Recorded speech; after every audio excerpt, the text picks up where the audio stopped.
He calls it investing. I call it gambling with our retirement. I believe I've had enough for the evening. Good night. I never thought one careless joke could unravel everything I believed about myself, my marriage, and the life I was so proud of. But that's exactly what happened on a night I thought was just another social event I could dominate with ease. The party was hosted by one of my senior colleagues, the kind of upscale gathering where appearances mattered more than sincerity. I've always thrived in those environments. I wore confidence like a suit of armor, spoke loudly, laughed often, and made sure everyone in the room knew who I was and what I had achieved. It felt like a game, and I was winning. My husband, Mark, stood beside me quietly, as he often did.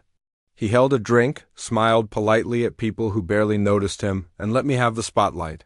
He was my anchor, but at that moment I saw him as part of the background scenery.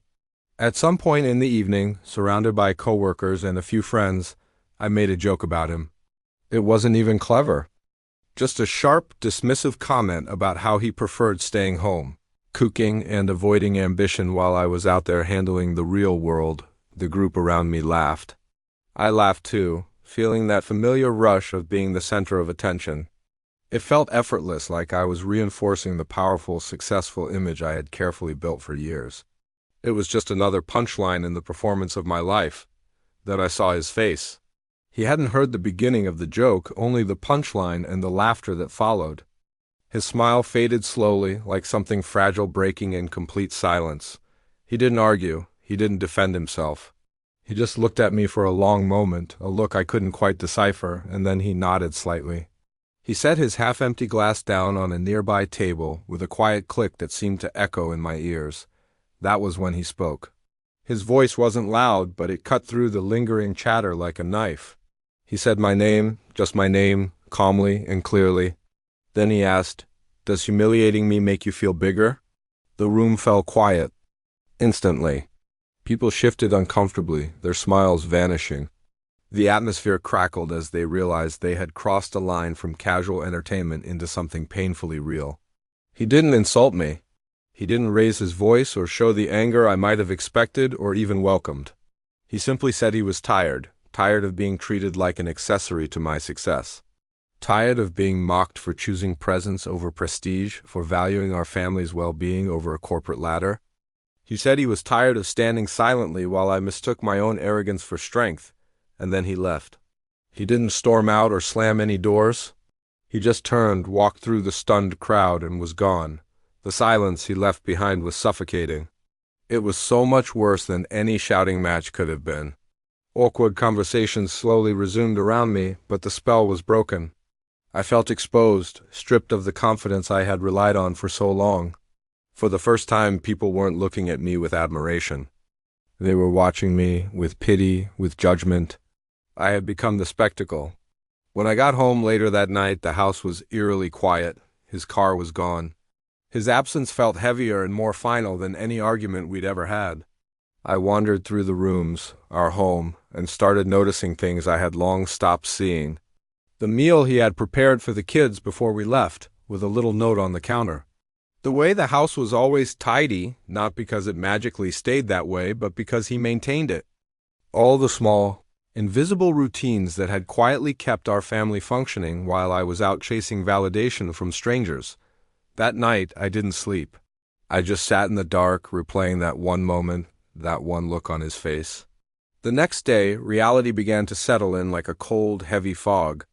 My phone buzzed constantly with messages from colleagues, not congratulating me on my latest witty remark, but asking if everything was okay. No one praised my confidence anymore. Instead, they asked about my husband, about what had happened, about why he had looked so calm while I looked so completely shaken. Their concern felt like an accusation. He didn't come home that night either.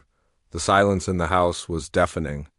I started replaying years of moments I had brushed off as harmless jokes or simple teasing. All the times I had spoken over him in conversations because I thought my point was more important. The times I had corrected him in public, not to be helpful, but to show everyone that I knew better. The countless times I had minimized his contributions to our life. Because they didn't come with a fancy title or a big paycheck? I had built a narrative where I was the hero of our story and he was just a supporting character.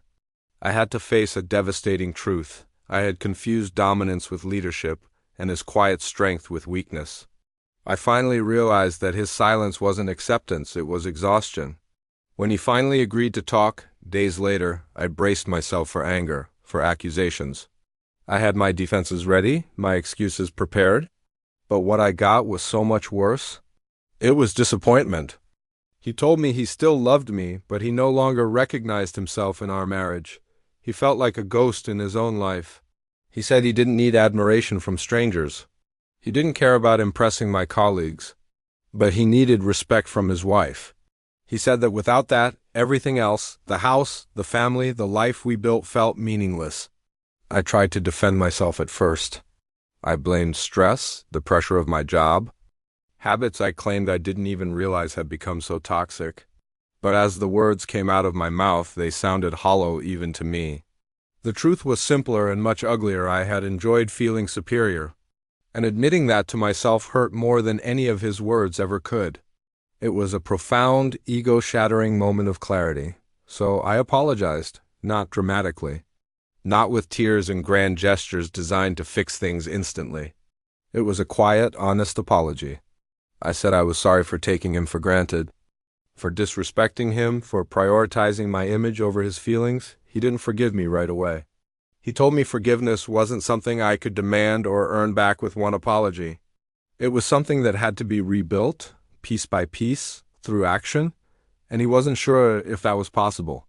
Over the following weeks and months, I started to make changes, uncomfortable changes. I started listening more than I spoke, especially at home. I stopped performing for rooms full of people who barely knew me and started focusing on the person who knew me best.